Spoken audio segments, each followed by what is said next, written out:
જબુ ગામમાં સૃષ્ટિપૂર્તિ મહોત્સવ નિમિત્તે ત્રિવેણી સંગમ, નંદ મહોત્સવ અને અભિવાદન સમારંભ દબદબાભેર ઉજવાયો।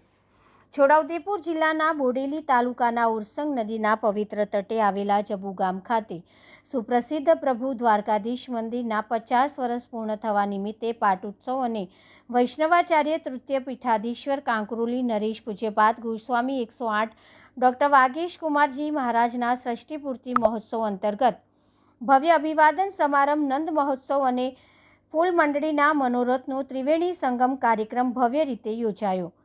દ્વિદિવસીય અલૌકિક કાર્યક્રમ દરમિયાન પૂજ્યના કરકમલો દ્વારા શ્રીજીને પારણે ઝુલાવી નંદ મહોત્સવ ઉજવાયો। યશોદા કો લાલો ભયો, જય કનૈયા લાલ કીના ગુંજતા સમગ્ર વાતાવરણ ગોકુળમય બની ગયું।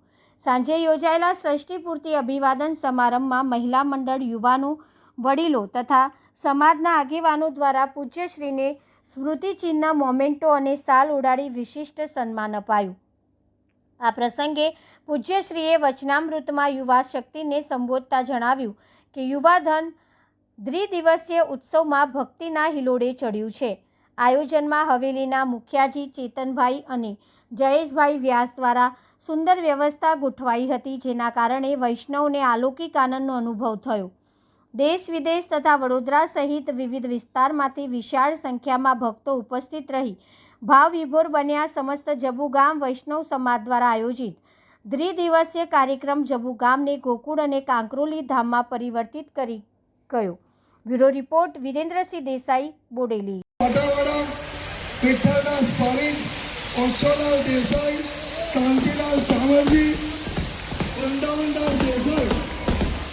કચુભાઈ શેઠ, ઠાકોરભાઈ શેઠ, રમણલાલ પંચોલી, કાલદાસભાઈ દેસાઈ જેવા મહાનુભાવોએ આ મંદિરને તંદુરસ્ત બનાવ્યું છે। કૃષ્ણમ વંદે જગદગુરુ। જબુ ગામના પવિત્ર પાવન ધામમાં આજે દ્વિદિવસીય કાર્યક્રમનું અભૂતપૂર્વ આયોજન અનેક ટ્રસ્ટીગણ અને કાર્યકરગણો દ્વારા ખૂબ સુંદર રીતે સુઆયોજિત કરવામાં આવ્યું। મને કહેતા આનંદ છે કે અહીંનું યુવાધન હિલોડે ચડ્યું અને પ્રભુના વિવિધ મનોરથો દ્વારા એક સુંદર અને ભવ્ય આયોજનનો અહીંયા કાર્યક્રમ રાખવામાં આવ્યો।